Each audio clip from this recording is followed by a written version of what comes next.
Boa noite, igreja. É com um prazer enorme que eu estou aqui novamente, mais uma noite, que nós possamos estar estudando, possamos estar com os corações, sim, com os corações abertos, os corações atentos, os ouvidos abertos, para ouvir e entender e ainda compreender o que o nosso Deus tem para falar aos nossos corações. Eu sei que muitas das vezes a gente vem para a reunião doido para ouvir algo de bom para a gente. Algo que venha assim de Deus, mas algo que venha falar tão tremendamente ao nosso coração. Mas, muitas das vezes, nós saímos até frustrados das reuniões por não ouvir o que queríamos ouvir, mas sim ouvindo o que Deus tinha para falar aos nossos corações, mas saímos frustrados por quê? Porque não era aquilo que queríamos ouvir. Não é verdade? Isso já aconteceu comigo, eu acredito que deva já ter acontecido com vocês também. Mas hoje vamos estar falando sobre um texto muito conhecido por todos, por a maioria das pessoas. Vamos estar falando sobre o texto que é onde mostra o amor de Deus para conosco, que se encontra lá em João 3,16. Vamos todos ler? Todos juntos, em uma só voz. Acredito que todos conheçam. Então vamos lá? Porque Deus amou o mundo de tal maneira que deu seu Filho unigênito para que todo aquele que nele crê não pereça, mas tenha a vida eterna. Senhor meu Deus, meu amado eterno Pai, obrigado, Pai, por esse dia, obrigado por essa noite, obrigado por esse momento que estamos aqui, Deus, estudando da Tua Palavra. Venha falar primeiramente ao meu coração, Deus, para que depois eu venha estar passando para os nossos irmãos. Está falando no meu coração, Deus, não como eu falei aqui, não que eu quero ouvir, mas sim o que eu preciso ouvir, o que eles precisam ouvir de Ti, Pai. Me ajuda a cada vez mais ser parecido contigo. Me ajuda, Deus, a ser parecido contigo, não só no pensar, não só no agir, não só no falar, mas em tudo, Pai. Em tudo. Para que o mundo veja em mim o Cristo que eles não viram. Porque o Senhor veio e algumas pessoas viram sim, o seu Filho, mas nem todos viram. E hoje, alguns ouvem falar de um Cristo, mas não o Cristo verdadeiro, mas de um Cristo que só fala sobre cura, prosperidade, libertação, mas não fala do Cristo que veio falar, anunciar o teu reino, e que se as pessoas não se converterem dos seus maus caminhos, não se arrepender dos seus pecados, irão para o inferno. Mas que hoje, Deus, a partir de hoje, as pessoas possam entender que o Senhor enviou o seu Filho por amor a nós, mas para que nós venhamos, a Deus, se converter, se arrepender dos nossos maus caminhos e não continuar fazendo as mesmas coisas de errado. Ajuda-nos. É o que eu lhe peço, não que me ensina, mas pelo amor do teu Filho Jesus Cristo. Amém. A gente ouve esse texto, ouve esse versículo e muitas pessoas já ouvem, lê e já não tem mais aquele impacto que teve quando ouviu pela primeira vez. Hoje, as pessoas têm procurado a ler a Bíblia de formas tão rápida, de forma tão ligeira, só para que se alguém perguntasse se você leu a Bíblia hoje, e ela poder falar, eu li. Mas alguém chegar e perguntar, você entendeu o que você leu? Você pode falar do que você leu? A pessoa vai chegar assim, caramba, eu nem lembro qual foi o texto que eu li. porque leu por ler. Não leu para entender o que está escrito na Escritura. Mas isso não é só de hoje. Isso não é só de hoje. A gente vai analisando o povo desde quando houve a criação. Desde quando Deus fez Adão e Eva. As pessoas não têm muita maturidade em ver como Deus é tremendo, como Deus é maravilhoso. Ele fez Adão e Eva e colocou eles num paraíso. Mas as pessoas hoje em dia também não são muito apegadas a regras. Quando fala, não faz isso, ou faz isso, geralmente eles fazem o inverso. O que não é para fazer, eles fazem. O que é para fazer, eles não fazem. E assim foi lá com Adão e Eva. Deus falou, não coma desse fruto. E eles foram lá e comeram. E assim hoje em dia. A gente fala, faz, e não fazem. Fala, não faz, eles fazem. O povo inverteu as coisas. Mas é culpa deles? É culpa nossa? Sim, é culpa nossa. Tem pessoas que culpam Deus por nos dar o livre-arbítrio. Nos deu a condição de escolha. De escolher, de fazer ou de não fazer. A nossa vida é baseada em escolhas. Se você escolher o caminho errado, você vai para o inferno. Se você escolher o caminho certo, você vai para a eternidade com Deus. Mas é uma escolha. E se você não souber escolher, vai dar ruim na sua vida. E o povo lá no passado fez várias escolhas erradas. E quando eles faziam as escolhas certas, as coisas davam certo. O povo ficou praticamente 400 anos no Egito. Foram para lá com José. O rei amava José, gostava de José. Mas o rei morreu, José morreu, e o povo crescia e se multiplicava. E o rei escravizou o povo. Porque o povo adoravam os deuses do Egito. Mas quando se aproximando dos 400 anos, o povo se lembrou de Deus. O povo se lembrou de Deus. E quando o povo se lembra de Deus, Deus também se lembra do povo. E quando foi isso? A gente pode ver isso lá em Êxodo. Êxodo 3.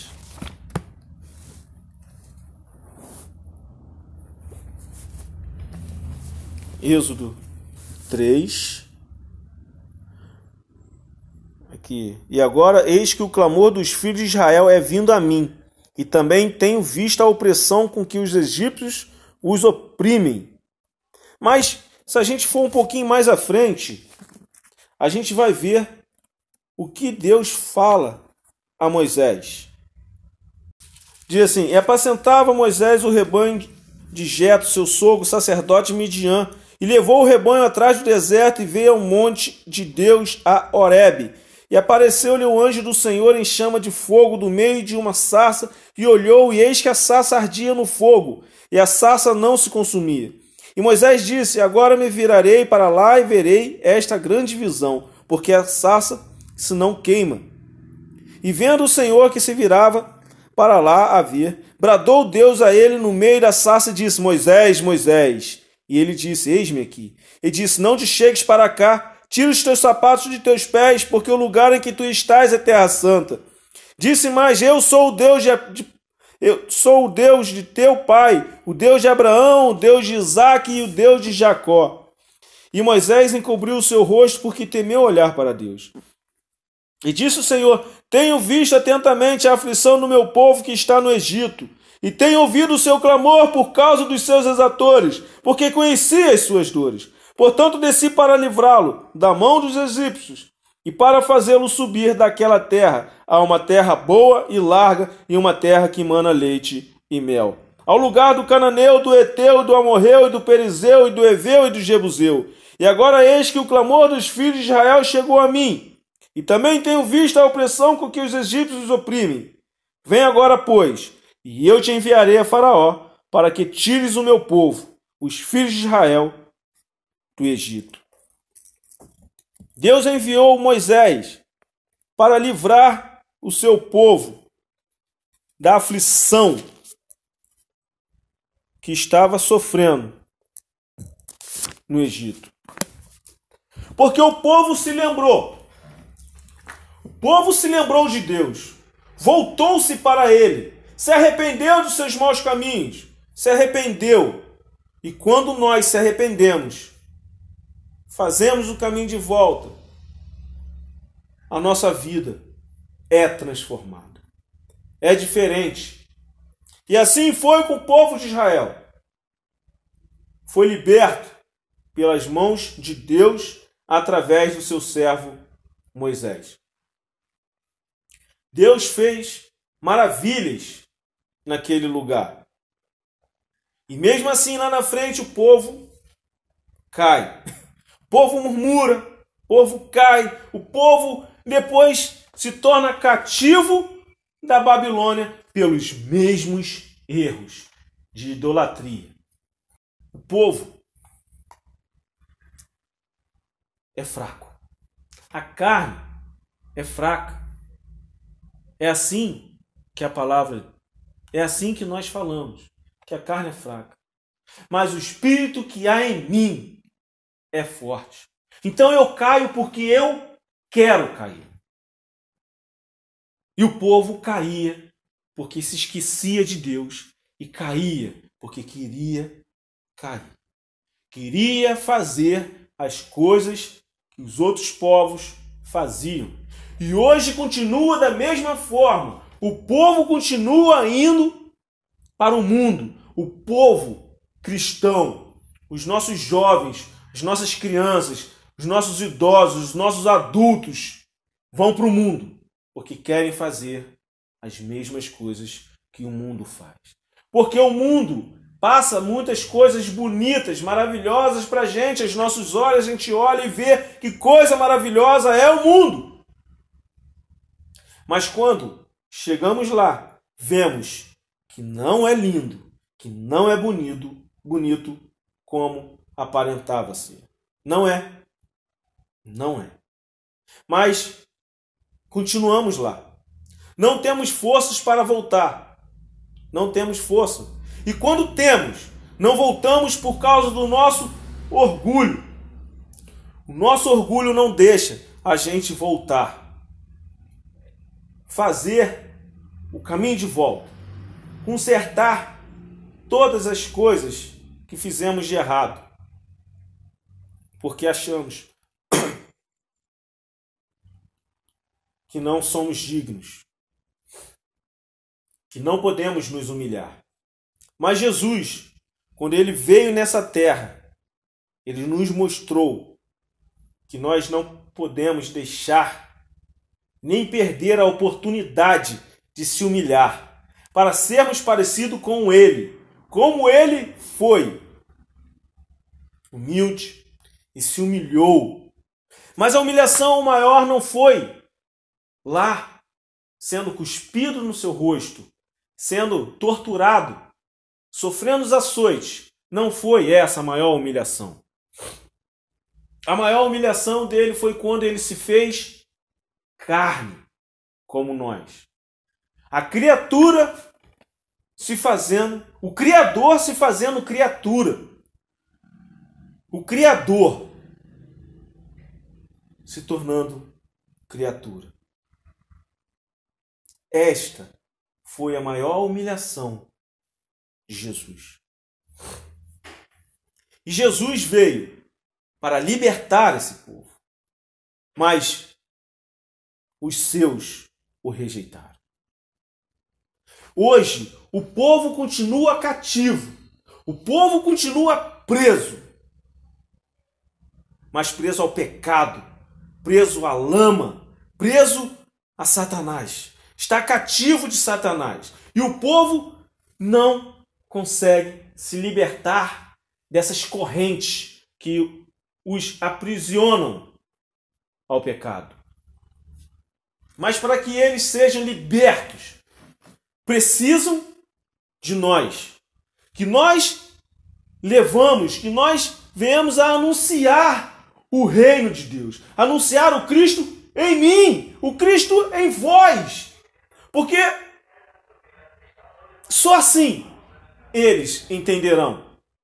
Só assim eles conseguirão romper as correntes que estão aprisionando a eles. Porque nós estamos libertos. Deus nos libertou através de Jesus Cristo. E uma frase que eu ouvi muito linda. Eu só complementei uma parte que diz assim: eu sou a Bíblia que o mundo lê. Eu sou o Cristo vivo que o mundo não viu. O mundo viu um Cristo, mas esses que viram já morreram. Mas hoje, o mundo de hoje, precisam ver o Cristo vivo em mim e em vocês. Só assim esse mundo conseguirá se libertar dos cativos de Satanás. Só assim esse mundo conseguirá ser liberto do pecado. E esse mundo precisa da Igreja de Cristo, da verdadeira Igreja de Cristo. Porque hoje, infelizmente, muitas igrejas dormem. E a palavra diz: desperta tu que dormes. A Igreja de Cristo está adormecida. E hoje a Igreja de Cristo tem que ser diferente. Tem que sofrer um avivamento diferente. Mas um avivamento, não um avivamento como tem vivido dessa forma aí, mas um avivamento do Espírito Santo. O Espírito Santo vir e acordar. Fazer com que o coração do cristão aqueça novamente. Para que o coração tenha uma chama viva dentro de nós. E só assim viremos libertar esse povo. A gente fala do mundo, mas vamos falar de quem está mais próximo de nós. Próximo, então muito próximo, que é as pessoas do bairro onde moramos. Quando a Igreja de Cristo vier a fazer a diferença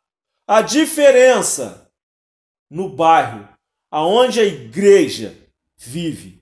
Porque a igreja somos nós, é eu e você. Nós somos a Igreja de Cristo. E quando assim vier a fazer a diferença, o nosso bairro será diferente. E o mundo acompanhará a diferença do nosso bairro.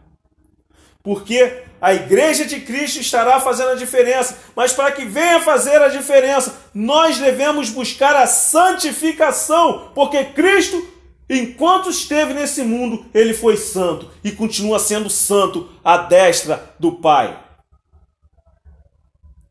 E eu não fico triste com a morte de Cristo. Não. Eu fico alegre. Porque ele ressuscitou. Eu fico alegre quando ele, ao terceiro dia, ele ressuscitou. Ele venceu a morte por amor a nós, por amor a mim e por amor a você, e por amor ao Pai, por amor a Deus. Mas o que me impressiona foi que Jesus, sendo santo, levou os meus pecados, os seus pecados. Ele foi moído pelas suas pisaduras. Ele sofreu as nossas transgressões. Ele não precisava passar por aquilo, porque na realidade quem precisava de passar por aquilo tudo era eu, era você. Cada açoitada, cada chibatada que ele levou tinha um nome. E esse nome era meu e era o seu. Eu, quando cometo alguma coisa de errado, como meu coração fica atribulado, triste, até eu consertar. Parece que vai arrebentar os meus peitos. Eu fico imaginando como Jesus sofreu. A dor física nem era tanto, mas sim a dor de levar os meus pecados e os seus pecados. Levar o pecado do mundo sobre ele. E quando ele estava naquela cruz, que ele levanta os seus olhos e exclama: Eli, Eli, lama sabachthani, que traduzido é: Deus meu, por que me desamparaste? Quando Deus se vira, Jesus olha, que Deus se vira, ele clama. Mas por que Deus se virou? Deus não abandonou a Jesus, mas ele se virou para que Deus não viesse a fulminar Jesus ou exterminar a humanidade. Porque Deus abomina o pecado, mas ama o pecador. Ele ama o pecador. Tanto assim que ele enviou o seu filho Jesus para mostrar que nós podemos também viver sem pecado. Mas para que isso aconteça, nós devemos deixar com que o Espírito Santo nos conduza. Que nós não viemos olhar para o mundo e achar algo maravilhoso, porque o mundo não tem nada de maravilhoso. Nós devemos avançar e tirar a nossa juventude, as nossas crianças, os nossos, do cativo do pecado. Mas nós só faremos isso se nós tivermos uma vida de santidade. Se realmente Cristo estiver vivendo a nossa vida. Igreja, acorda. Vamos transformar o mundo com a nossa vida. A Igreja de Cristo precisa acordar. Precisa ser diferente. Não podemos continuar do jeito que estamos.